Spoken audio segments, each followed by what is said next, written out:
Hoy exclusivamente vamos a hablar de los focos de auscultación cardíaca, ¿verdad?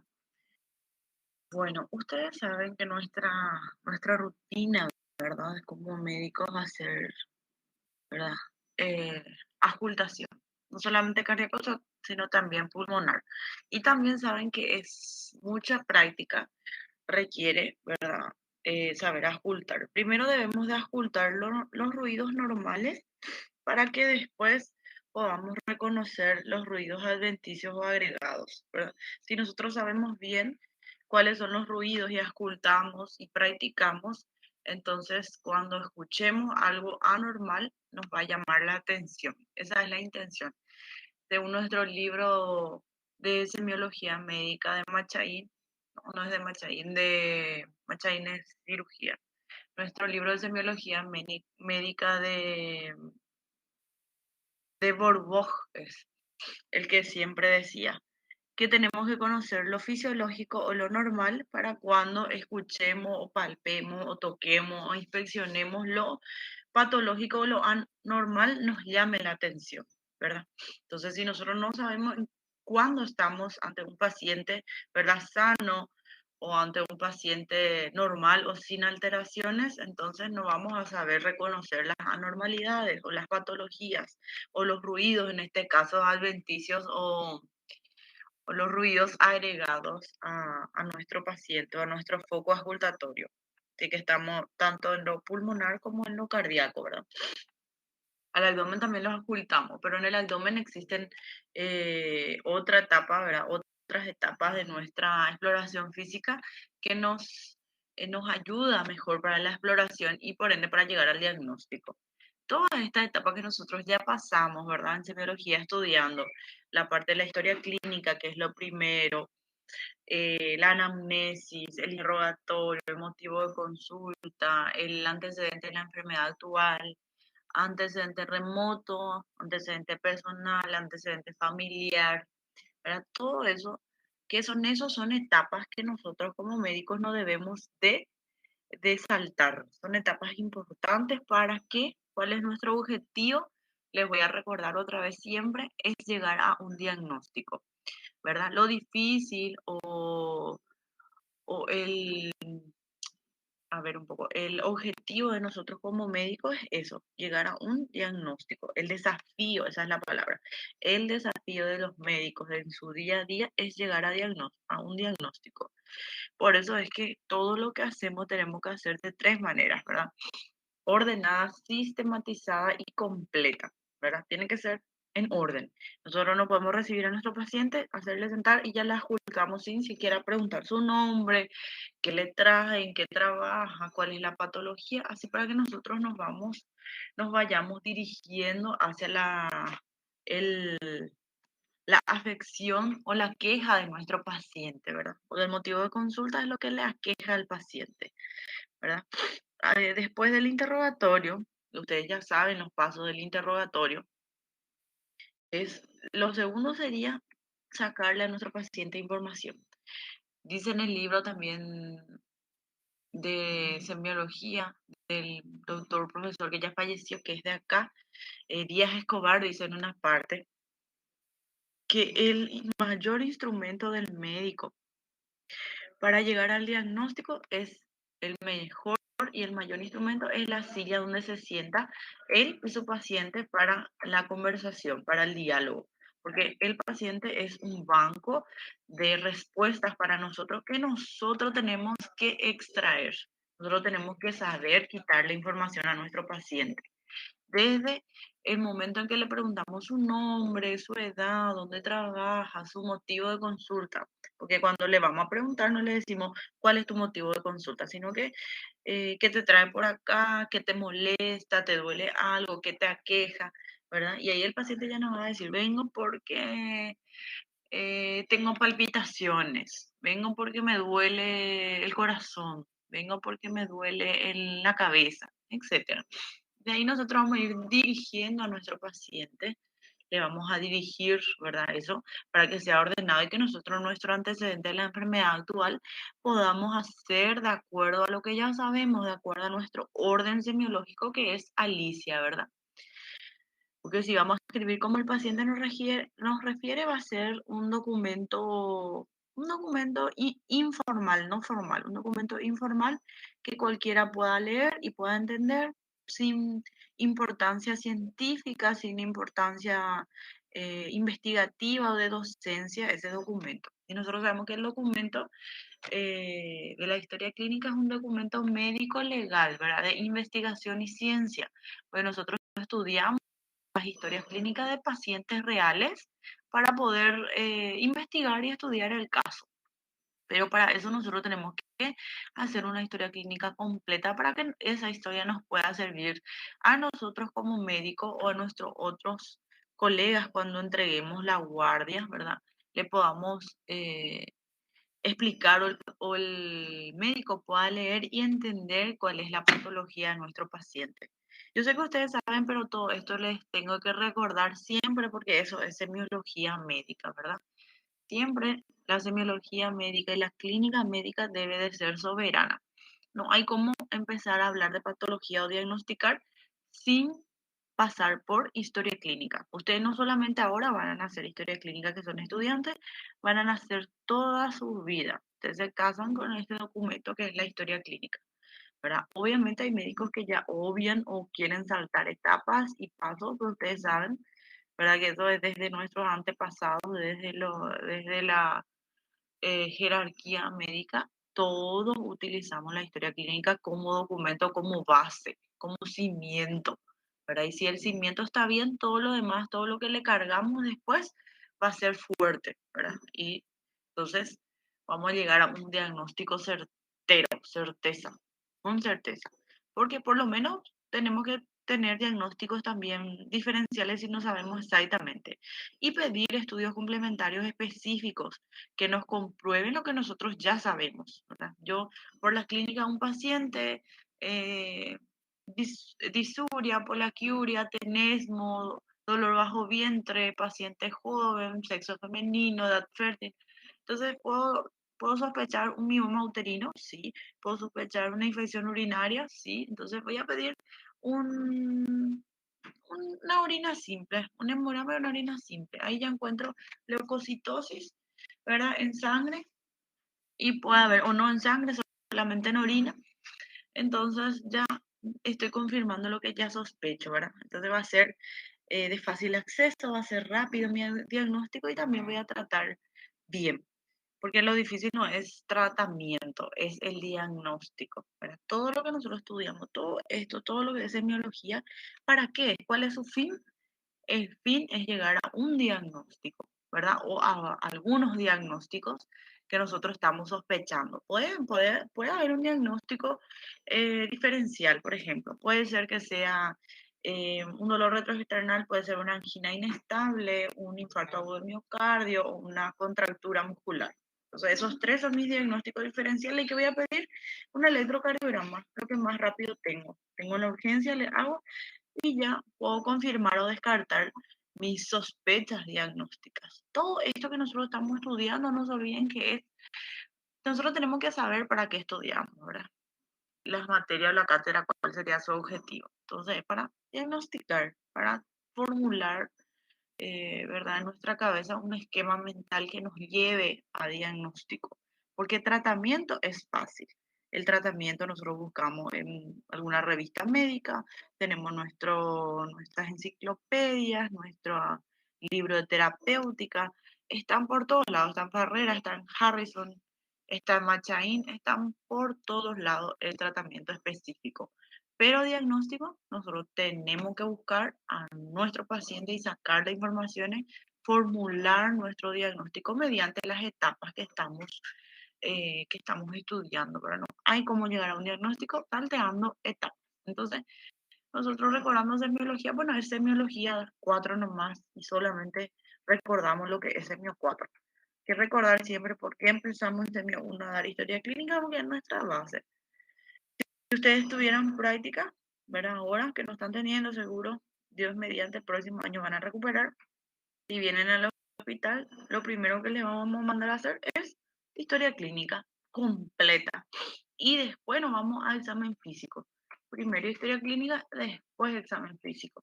El examen físico, ustedes saben que abarca primero inspección, ¿verdad? Observarle a nuestro paciente. Desde el momento que nosotros entramos a la sala, si está internado, en la sala que está internado. Vemos si tiene una vía venosa periférica, vemos si nuestro paciente está con sonda, si está usando pañal, si se está sentado, si su cabecera está elevada, si está en 30, 90, 45 grados. ¿Verdad? Vemos si el paciente puede sentarse, puede irse al baño solo, si está acostado, si no puede moverse, si está somnoliento. Todo eso es inspección. Mirarle a nuestro paciente si está pálido, si está con coloración normal, ¿verdad? Inspección. Fascia, ¿verdad? Piel y mucosas. Miramos, observamos. Marcha decir que camina, ¿verdad? Todo eso observamos en nuestro paciente. Piel, cuando le pasamos la mano, si el paciente viene, hoy en día ya no estamos haciendo eso con nuestra pandemia, pero al pasarle la mano nosotros ya sentimos la piel áspera, piel rugosa, piel fresca, piel seca, ¿verdad? Entonces, todo eso es inspección. Después viene, ¿verdad? Algunas veces variamos, ¿de acuerdo? Si es ocultación primero, después percusión y palpación. O en algunos variamos, ¿verdad? El orden, no importa. Entonces, después recién nosotros tenemos nuestros diagnósticos, ¿verdad? Mediante etapas, diagnósticos presuntivos. Después, por último, se le pide los estudios complementarios de diagnóstico. Por eso dice estudios complementarios, lo que complementa a nuestra unidad, a nuestra entidad. Eso es una introducción nomás para que no se olviden nunca. ¿Por qué estudiamos semiología? Bueno, no es que estudiamos nomás porque sí. Esto ya es una materia profesional que les va a servir de ahora, en su práctica médica, en su práctica como alumnos, hasta toda la vida, forever. Toda la vida van a usar. Yo recién estuve haciendo una historia clínica. Entonces, practiquen y no se cansen de hacerlo, ¿verdad? Siempre es bueno practicar hacer una historia clínica, porque lo que no se practica se olvida.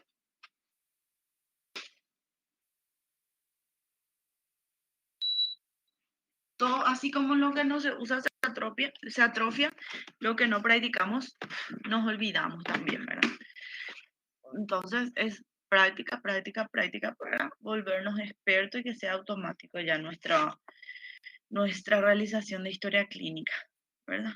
Entonces tiene que ser, no se olviden también que la historia clínica tiene que ser dirigida, porque nosotros no tenemos pacientes que nos vengan a contar así como nos relata el libro o que nos vengan a decir o que nos vengan a hablar solamente de su patología. Entre eso va a haber pacientes que nos cuenten su vida, su historia, su pelea, su problema, su patología actual y su patología de hace 20 años que ya se sanó, que ya se curó. Igual el paciente viene y nos relata. Entonces nosotros tenemos que dirigirle a nuestro paciente. ¿Cómo? No sabiendo, conociendo, ¿verdad? Y cómo conocemos estudiando, aprendiendo. Pero si nosotros no sabemos, entonces no vamos, podemos escribir como el paciente nos relata y no va a ser, ¿verdad?, de forma médica. Va a ser como que cualquiera viene y escribe. Si así de fácil fuera, todo el mundo iba a ser médico, ¿verdad? Entonces se relata, ¿verdad? Se escribe lo que el paciente nos dice, pero con nuestras expresiones, con terminología médica, ¿verdad? Siguiendo las etapas. Y el paciente viene y nos cuenta de esta manera: doctora o doctor, vengo por mi dolor de cabeza que me molesta, pero también yo soy diabética y a veces mi diabetes me sube la presión y también me duele mi uña encarnada del pie. Y hace 8 días por ahí que tuve fiebre, pero la fiebre fue porque estuve engripada. Así es la manera con que relatan los pacientes. Entonces nosotros, bueno, señora, ¿cuál es el motivo que te trajo hasta acá? ¿Verdad? Siempre hay un motivo importante que el paciente venga y nos cuente, ¿verdad? Nos relate. Siempre hay un motivo especial. O ese dolor de hace 3 meses empeoró hoy a la mañana o ayer a la noche. Entonces, ese es el motivo que le trajo hasta la consulta. Ese es nuestro motivo de consulta, el motivo más importante o el motivo que se exacerbó o empeoró con el transcurso del tiempo y le vino a consultar. Porque el paciente puede estar refiriendo el mismo problema hace un año y él nomás se medica y nunca viene. Pero algo hace que el paciente venga hasta nuestro centro asistencial para recibir apoyo médico, ¿verdad? O si no, él no me iba a tratar si podía curarse. Bueno, ya terminamos nuestra introducción. Yo les dije que siempre les iba a recordar para que estudiemos semiología cuáles son los pasos, porque es difícil el diagnóstico, no es imposible, ¿verdad? Pero nosotros tenemos un tiempo, cuánto hacemos bien para hacer bien las cosas y llegar a un diagnóstico en un tiempo corto, ¿verdad? No podemos nosotros pasar 6 meses y todavía no sabemos, a no ser que sea una enfermedad muy rara, ¿verdad? Que no exista casi, porque nosotros nos vamos por frecuencia, no por excepción, ¿verdad? Es mejor acertar por estudiar las patologías más frecuentes que errar por estudiar, ¿verdad? Las patologías extrañas y no saber lo que tenemos nosotros en nuestra ciudad, en nuestra comunidad, ¿verdad? En nuestro ambiente. Bueno, entonces ese es nuestro desafío como médicos, llegar a un diagnóstico en un corto tiempo, ¿verdad? En un tiempo preciso y porque si llegamos a un buen diagnóstico, nuestro paciente va a recibir un buen tratamiento. Si recibe un buen tratamiento, un tratamiento certero, entonces va a mejorar, va a encontrar mejoría, se va a curar o si no se cura va a paliar, va a evitar complicarse, evitar las complicaciones posteriores a la patología que ya viene asentando. Y si llegamos a un diagnóstico errado, nuestro tratamiento obviamente va a estar errado, no vamos a encontrar mejoría y puede haber complicaciones, ¿verdad? De la propia patología por el cual consulta y más por efectos adversos de nuestro tratamiento, por ejemplo. Entonces, depende de nosotros para que nuestro paciente se cure, mejore, ¿verdad? O que se complique con con el tiempo. O el tiempo es oro para nosotros. Y en la urgencia sí que tenemos pacientes que están en vida o muerte. Y ahí tenemos que saber en qué situación estamos. Es, es mucha presión, ¿verdad? Estar en una sala de urgencia cuando el paciente viene infartando y no sabemos si es un infarto, si es una ACV, si es un edema agudo de pulmón, porque el paciente no habla, está en shock, ¿verdad? Necesita intubación, etcétera. Entonces, ese es el desafío de nosotros como médicos, ¿verdad?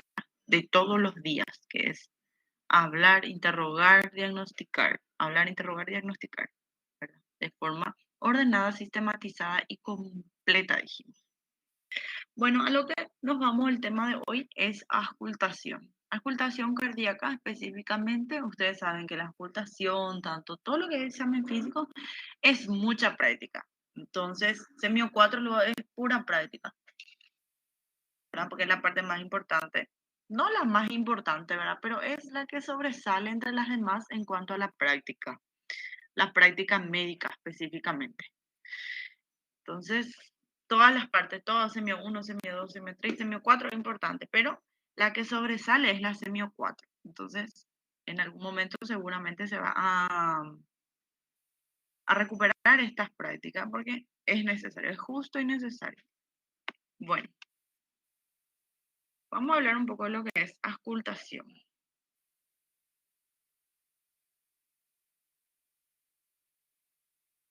Normas para una auscultación cardíaca correcta. Uno, la primera norma es, debe practicarse, ustedes ya saben esto, pero vamos a recordar, debe practicarse en un ambiente tranquilo, mejor con luz velada para que nada distraiga nuestra atención, ¿verdad? No podemos estar en un lugar ruidoso, ¿verdad? Sin luz, tenemos que estar tanto con luz natural o con luz, ¿verdad? Eléctrica para poder observar y hacer un buen examen físico. Bueno, los focos auscultatorios. Acá podemos mirar algunos focos auscultatorios, que es el foco mitral, que está en amarillo acá, el foco mitral. El foco mitral corresponde a la punta cardíaca en el quinto espacio intercostal que tiene mayor contacto con el ventrículo izquierdo con la pared. Esto, por favor, ustedes no se olviden, ¿verdad? Porque cuando vamos a ocultar, vamos a palpar y vamos a buscar estos focos ocultatorios. Entonces, en las prácticas, yo les voy a preguntar en qué lugar encontramos el foco mitral. Entonces, ustedes van a empezar a palpar el primer espacio intercostal, el segundo, tercero, cuarto, quinto. Foco mitral. Línea hemiclavicular. Línea hemiclavicular izquierda. El foco aórtico en el segundo espacio intercostal derecho junto al esternón, mayor aproximación de la aorta ascendente. En el segundo espacio intercostal, acá está el punto rojo. En el segundo, acá está el primer espacio intercostal. Entre el primer y la segunda costilla, entre la segunda y la tercera está el segundo espacio intercostal junto al esternón, junto al borde derecho del esternón encontramos entonces el foco aórtico. Estos son lo que nosotros tenemos que aprender. Asimismo, este cuadro aprendan no solo para el examen, sino también para su práctica diaria. El foco tricúspide encontramos en el apéndice sifoides o en el sexto, articulación condroesternal derecho, mayor contacto con el ventrículo derecho. Acá tenemos al foco tricúspide. Al foco pulmonar, acá está el foco pulmonar, en el segundo espacio intercostal izquierdo, inmediato al esternón. Él sigue la misma dirección, solamente que del lado opuesto al foco aórtico está el foco pulmonar. El foco aórtico accesorio o de Erb a la altura y algo a la izquierda en el esternón, en el punto en que la línea del foco aórtico clásico se une con la punta del corazón, corta el borde izquierdo del esternón. Estos cuatro son los que siempre buscamos y auscultamos, ¿verdad? La segunda norma es la posición. La posición que debe adoptar el médico al auscultar a los pacientes es variable. La que da mejores resultados es la que se realiza con el paciente tranquilo, relajado y echado sobre la espalda, con la parte superior del cuerpo ligeramente incorporada. El médico debe sentarse a la derecha del paciente y empezar la auscultación. Acá tenemos. Esta es la descripción que realiza, ¿verdad? El paciente echado hacia adelante, sentado, el médico sentado también en la auscultación. Después tenemos decúbito lateral izquierdo y tenemos en decúbito dorsal. Decúbito lateral izquierdo. ¿Qué se escucha mejor en el decúbito lateral izquierdo? Acá tenemos. Escuchamos mejor fenómenos acústicos de la válvula mitral o el foco mitral, es lo que vamos a auscultar, débiles y suaves soplo en descenso diastólico de la insuficiencia aórtica y pulmonar, ¿verdad? Hay algunos ruidos específicos que vamos a escuchar mejor en esta posición. Después yo les voy a mostrar otras maniobras, creo que en la siguiente clase, las maniobras para la auscultación. Era muy simpático. El año pasado nosotros practicábamos estas maniobras. Hay uno de Pachoy, ¿verdad? En donde nuestros pacientes en la sala de simulación hacíamos y también en las prácticas médicas en el hospital. Nuestro paciente era un alumno, un compañero, ¿verdad? Y le hacíamos todas las posiciones y era muy, muy productivo, porque esas posiciones ya no nos olvidamos más. Decúbito lateral. A veces en el examen es teoría, pero nos acordamos de la práctica y ahí relacionamos, ¿verdad? Y es más fácil de recordar. Decúbito lateral derecho se auscultan mejor los fenómenos acústicos de la válvula tricúspide. Esto también es importante que recordemos cuándo, en qué posición y qué escuchamos mejor en cada posición. Sentado con el cuerpo echado hacia adelante, que es la postura de Harvey, esta es una de las posturas que practicamos el año pasado. Fenómenos acústicos a nivel de los focos aórtico y pulmonar escuchamos mejor. Esta es la posición en donde el paciente se inclina hacia adelante en la maniobra de Harvey. Vamos a ver las otras maniobras. Las otras normas para auscultación cardíaca, el médico debe acostumbrarse a auscultar a los pacientes no solo en apnea respiratoria, no solo cuando el paciente deja de respirar, o le pedimos que inspire y ataje la respiración, sino también con respiración normal, donde el paciente está respirando normalmente. Debemos habituarnos a un tipo sistemático de auscultación. ¿Cuál es ese tipo sistemático de auscultación que debemos llevar en cuenta?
You are currently the only person in this conference.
You are currently the only person in this conference.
Bueno, gente, vamos a seguir.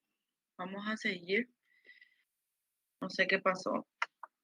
Reinició mi computadora. Pero acá estamos. Estábamos en el número 3. El médico debe acostumbrarse a ocultar a los pacientes no solo en la apnea respiratoria, no solamente cuando le decimos al paciente que deje de respirar, que inspire y ataje la respiración, sino que también con respiración normal, sin decirle nada al paciente, poner nuestra campana del estetoscopio, ¿verdad? Por la pared torácica, por el foco auscultatorio y que esté respirando normalmente, ahí auscultar también con el paciente sentado o en decúbito prono, donde esté el paciente asentado o en la posición que esté, nosotros de esa manera iniciamos nuestra auscultación y después cambiamos de posición, ¿verdad? Vamos a ir incorporando las maniobras o las posiciones. La próxima clase vamos a hablar específicamente de las posiciones para auscultación cardíaca y las maniobras que vamos a ir realizando con nuestros pacientes para la mejor ocultación, para llegar a una óptima ocultación de todos los focos, porque existen ciertas posiciones o ciertas maniobras que vamos a ir realizando para ocultar mejor el foco mitral. Otra maniobra para ocultar mejor el foco tricúspide. Otra maniobra el foco aórtico y así sucesivamente. Entonces, esas son las maniobras que vamos a estudiar la próxima aula. Bueno, debemos habituarnos a un tipo sistemático de auscultación. Para todo lo que hacemos mismo que debe ser de forma ordenada, sistematizada y completa. La campana del estetoscopio de punta cardíaca a base, membrana del estetoscopio de base a punta cardíaca. Hacemos respirar normalmente a nuestros pacientes para observar y relacionar el patrón respiratorio con el tono cardíaco. Prestar atención en cada punto de auscultación o en cada foco auscultatorio siguiendo un orden sistemático. Primer tono, segundo tono, o R1 y R2. Estudiando la intensidad, el punctum máximo, donde es lo que auscultamos mejor, el punto máximo de auscultación, existencia de desdoblamientos extratonos en cada punto de auscultación. Entonces, estos son los pasos que tenemos que seguir para que sea nuestra ocultación de una manera sistematizada, ¿verdad? Tenemos que tener un patrón a seguir. No podemos nosotros nomás ocultar a nuestros antojos. Eso es lo que refiere.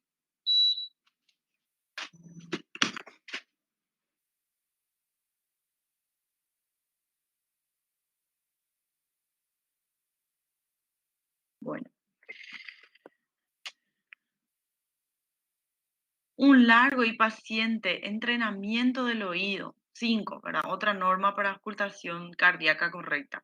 Un largo y paciente entrenamiento auscultatorio del oído y un perfecto conocimiento de la dinámica cardíaca son absolutamente necesarios para que la audición conduzca a conclusiones patogénicas fundamentales y utilizables. Eso es lo que nosotros dijimos en términos comunes o en términos normales, ¿verdad? Un ratito, gente. Hola. Sí, con ella.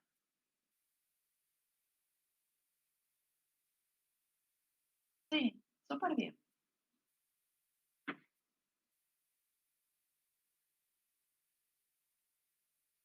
Ujú, ujú,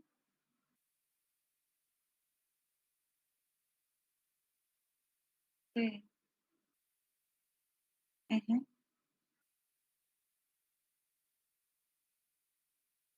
sí,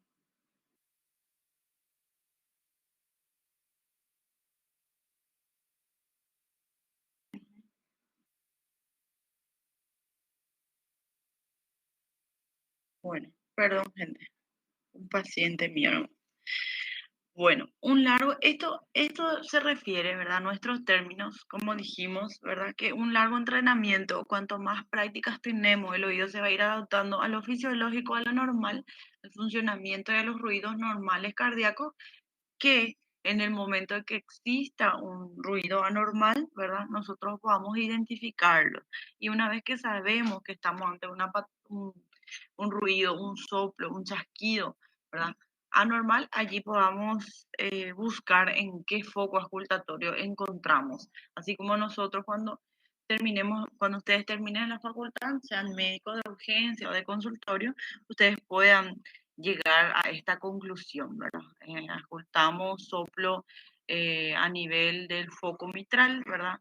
Y pedir una interconsulta con un cardiólogo si fuera necesario. Pero nosotros como médicos, a ustedes como médicos generales o como clínicos también, deben de llegar a una conclusión de que estamos ante una situación patogénica o patológica, ¿verdad?, en nuestro paciente. Ruidos cardíacos normales. Estos son los ruidos que nosotros debemos de practicar y escuchar, auscultar, ¿verdad? Todos los días para que nos hagamos, el oído se vaya entrenando y lo que hagamos, lo que auscultemos sea de forma sistematizada. El primer ruido tiene un tono bajo, eso nosotros ya habíamos dicho, ¿verdad? Tenemos que auscultar para escuchar, suave y de larga duración. Es el famoso loop, ¿verdad? Es como loop a la auscultación.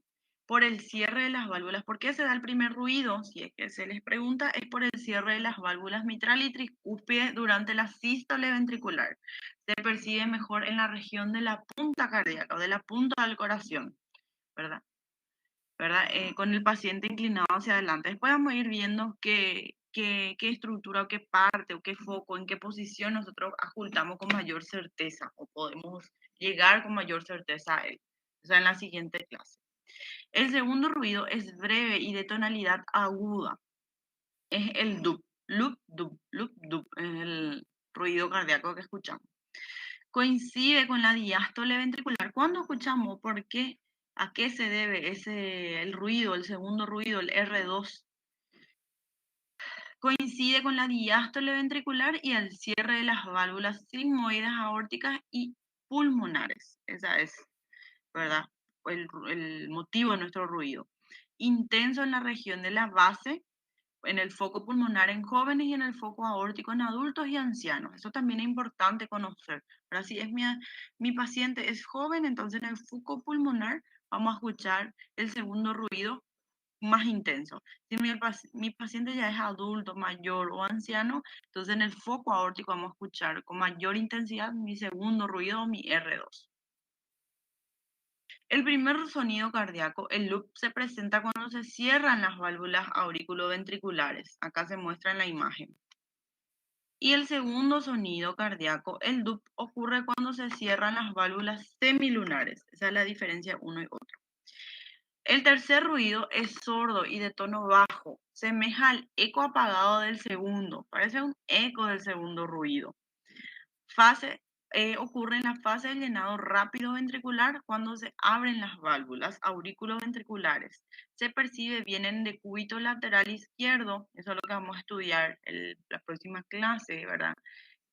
Qué ruido se escucha mejor en cuál maniobra, ¿verdad? O en qué posición del paciente para que nosotros podamos buscar, ¿verdad? Lo que ya sabemos, dónde encontrar. Se percibe bien en el decúbito lateral izquierdo a nivel de los espacios intercostales 4 y 5 y en la expiración forzada. Y el cuarto ruido, el tercer ruido como un eco, ¿verdad? Pequeño del R2. Y el cuarto ruido es originado por la contracción auricular y distensión telediastólica ventricular consiguiente, tono atrial. Mejor en la base del apéndice sifoides en el tercer y cuarto espacio intercostal izquierdo. Sabemos que los ruidos normales del corazón pueden modificarse en sus cualidades fundamentales que son. ¿Cuáles son las cualidades fundamentales de los ruidos normales del corazón? Son intensidad, tono y timbre. Eso vimos la vez pasada, la última clase. Las cualidades fundamentales, ¿verdad?, de los ruidos normales del corazón son intensidad, tono y timbre. No se olviden porque va a ser pregunta de examen para ustedes. Las cualidades fundamentales de los ruidos del corazón son intensidad y pueden modificarse en intensidad, tono y timbre. Y su sucesión, o menos importante, la frecuencia y ritmo. Pero las tres cualidades fundamentales son intensidad, tono y timbre. No se olviden nunca de eso. Intensidad, tono y timbre. Sabemos que el cuarto ruido aparece en niños muy pequeños o en atletas. ¿verdad? Eso es normal escuchar en niños y en atletas el cuarto ruido. Después en los demás pacientes, nosotros, yo por ejemplo que soy sedentaria, que no soy atleta, ni soy niña tampoco, entonces va a ser anormal escuchar el cuarto ruido.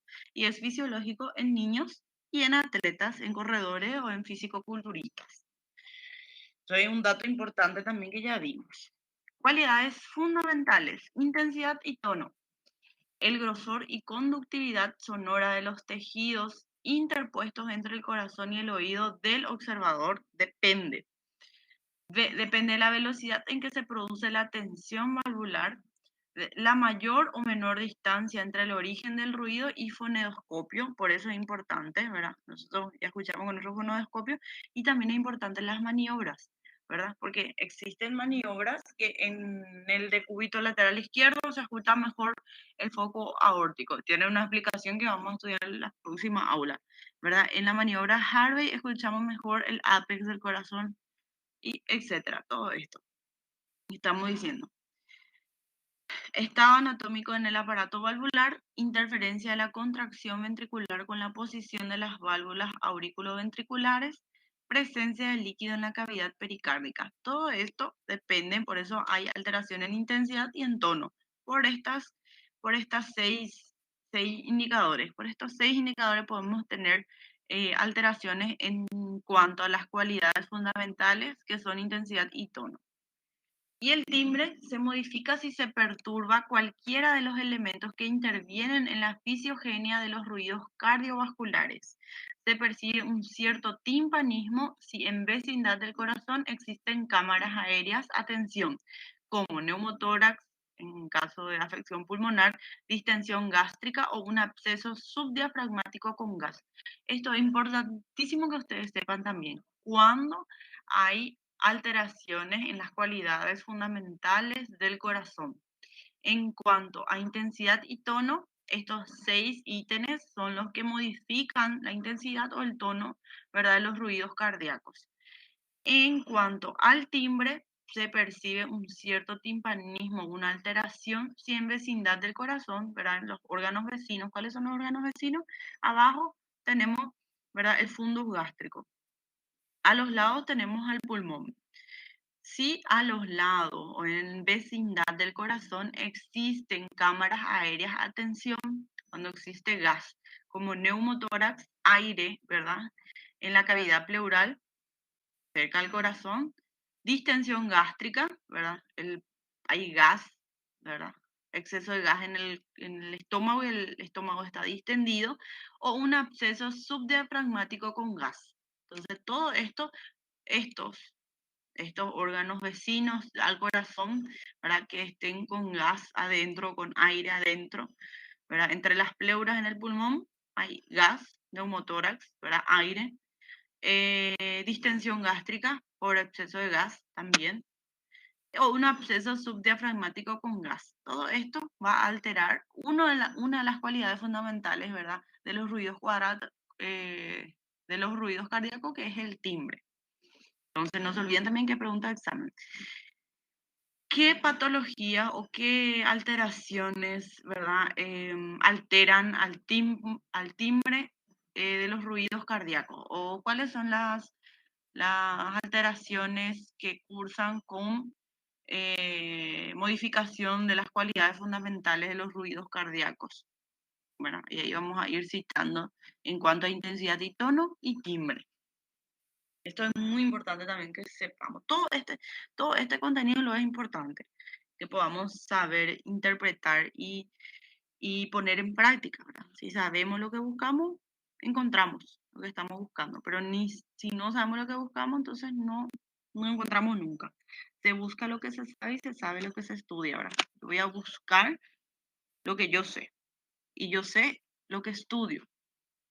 Eso se va desde el primer año en la práctica de anatomía, eso se recuerda, ¿verdad? Porque en la memoria nosotros buscamos, no sé, una rama terminal del plexo braquial. Si no sabemos lo que estamos buscando o dónde encontramos, entonces miramos, observamos y no sabemos qué es lo que buscamos, ¿verdad? Bueno, número y sucesión. Esa es El segundo importante, las cualidades más importantes son los que ya vimos, intensidad, tono y timbre. Y lo menos importante, lo secundario, es la frecuencia y el ritmo. La frecuencia se define la frecuencia cardíaca como las veces que el corazón realiza el ciclo completo de llenado y vaciado de sus cámaras en un determinado tiempo. Por favor, gente, recuerden, porque siempre se pregunta qué es la frecuencia cardíaca, es las veces que el corazón palpita. No, tenemos que utilizar términos adecuados, términos médicos. Por favor, esta es la definición más compleja, la más completa que recuerde, ¿verdad? Se define la frecuencia cardíaca como las veces, es pregunta de examen también y pregunta de práctica también. Entonces, por favor, recuerden, se define la frecuencia cardíaca como las veces que el corazón realiza el ciclo completo de llenado y vaciado de sus cámaras en un determinado tiempo. Por favor, en un minuto, por ejemplo, ¿cuántas veces el corazón realiza el ciclo completo de llenado y vaciado? En un minuto. Eso es la frecuencia cardíaca. En un determinado tiempo. Nosotros podemos poner 5 minutos, 30 segundos, 15 segundos, 10 segundos. Y contamos, ¿verdad? ¿Cuántas veces el corazón realiza el ciclo completo de llenado y vaciado de sus cámaras en un determinado tiempo? No se olviden, por favor, de esta definición. Por comodidad se expresa siempre en contracciones por minuto, ya que cuando nos tomamos el pulso lo notamos. Es la contracción del corazón sístole, es decir, cuando expulsa la sangre hacia el resto del cuerpo. Llamamos taquicardia a mayor a 100 latidos por minuto cuando estamos tocando el pulso. Bradicardia menos de 60. Por otro lado, el ritmo. El ritmo cardíaco es el periodo armónico de latidos cardíacos formado por los sonidos de Korofkov. Korofkov. Sí, Korofkov. El corazón late durante la sístole, que es la contracción del corazón para impulsar la sangre. Ese es el primer ruido de Korofkov.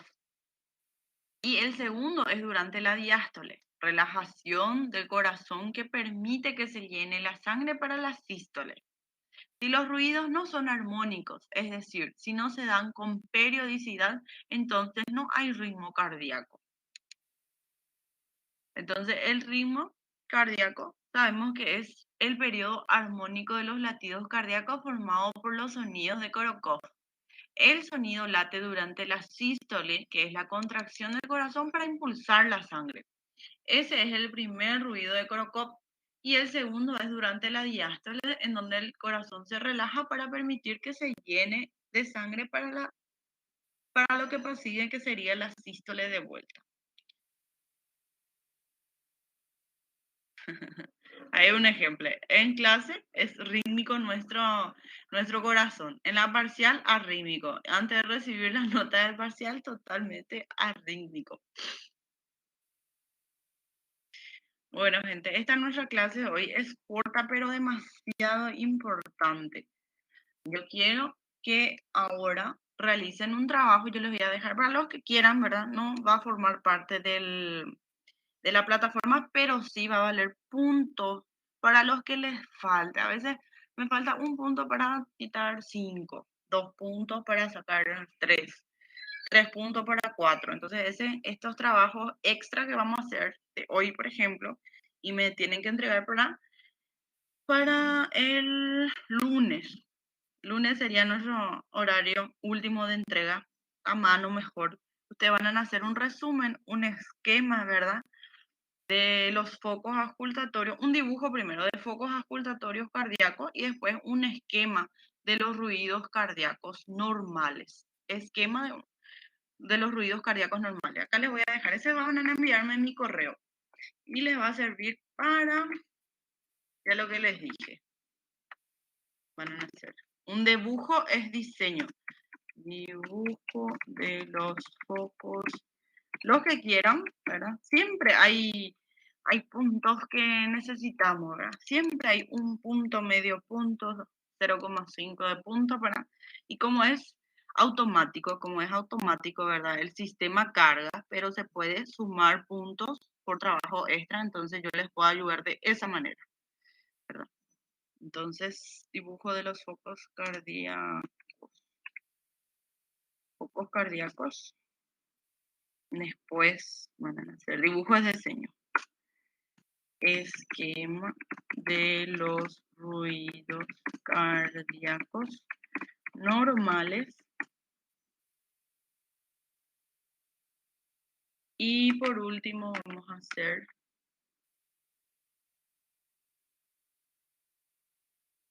esquema de las cualidades normales. Esquema de las cualidades fundamentales de los ruidos normales del corazón. Así a mano, no a escrito. Tiene que ser a mano, así cada uno tiene que hacer bien direitinho. Bueno, la próxima clase va a ser un poco más longa porque vamos a estar hablando de maniobras y ya de ruidos anormales y de algunas patologías específicas, ¿verdad?, que nos causan ruidos anormales del corazón. Entonces se va a hacer trabajo antes del lunes. ¿Alguna consulta que tengan? ¿Alguna duda? En mi correo, acá les voy a dejar mi correo particular.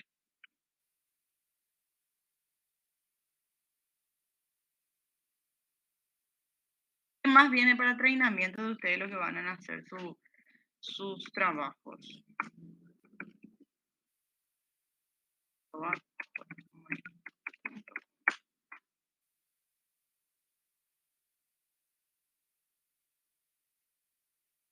Valmor, un punto. Va a ser el punto que ustedes necesiten. Hasta 3 puntos va a valer este trabajo, ¿verdad? Porque después ya va a ser fin de año y ya van a querer estar todos libres con buenas notas. Entonces, de acuerdo a los puntos que les falta. Pero ustedes me van a pedir, cuando sale la nota, ustedes si les falta 1 o 2 o 3 puntos, ya me envían un mensaje y me dicen, doctora, yo hice ese trabajo, entonces modifica mi nota. Antes que pase mucho tiempo. Ten gente que después de un mes reclama su nota y ahí ya no tiene nada para hacer. Entonces las primeras horas después de entrega de trabajo hay que reclamar la nota que necesitan.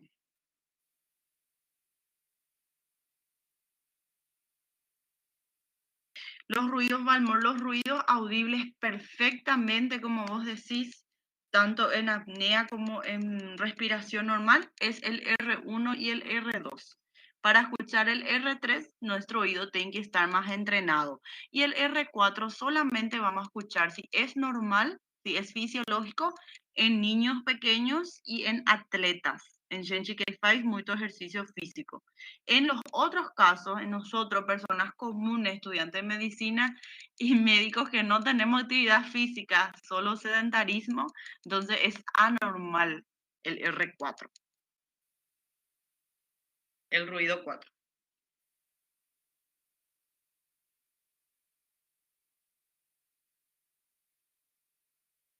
Bueno, gente, cualquier consulta, vamos a estar hablando.